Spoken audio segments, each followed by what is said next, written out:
இவரும் கல்யாணம் ஆன கொஞ்ச நாள்லயே வேலைக்காக துபாய்க்கு போயிருப்பாரு.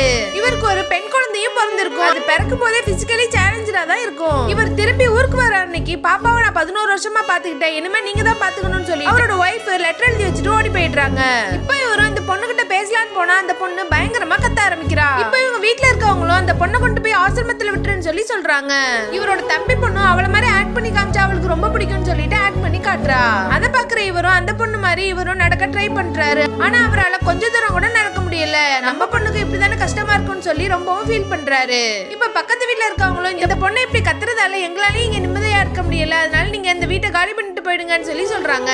அதனால இவரும் ஆள் நடமாட்டமே இல்லாத ஊருக்கு ஓரமா இருக்க ஒரு வீட்டுக்கு போயிடுறாரு. இதுக்கப்புறம் இவர் அந்த பொண்ணுக்கு தேவையான எல்லாத்தையும் இவரே செஞ்சு கொடுக்குறாரு. பார்த்தா ஒரு நாள் இந்த பொண்ணு ஏஜ் அட்டென்ட் பண்ணிடுறா. இப்ப இவரும் வேலைக்காக ஆள் வச்சா அவங்களும் சந்தேகப்படுறாரு, நான் இனிமே வரலங்கன்னு சொல்லிட்டு போயிடுறாங்க. வேற வழி இல்லாம பொண்ணு ஏஜ் அட்டென்ட் பண்ண அப்புறமும் இவரே எல்லா வேலையும் செய்ய ஆரம்பிக்கிறாரு. இப்ப இங்க வீட்டு வேலை செய்யறதுக்கும் பொண்ணை பாத்துக்கிறதுக்கும் ஆள் தேவைப்படுதுன்னு சொன்னீங்களாமே, அதுக்காக வரேன்னு சொல்லிட்டு அஞ்சலி இங்க வராங்க. இப்ப அஞ்சலியும் இந்த பொண்ணை நல்லா பாத்துக்கிறாங்க. இதுக்கப்புறம் அஞ்சலியும் என்ன நீங்க கல்யாணம் பண்ணிக்கிறீங்களா சார்ன்னு சொல்லி கேக்குறாங்க.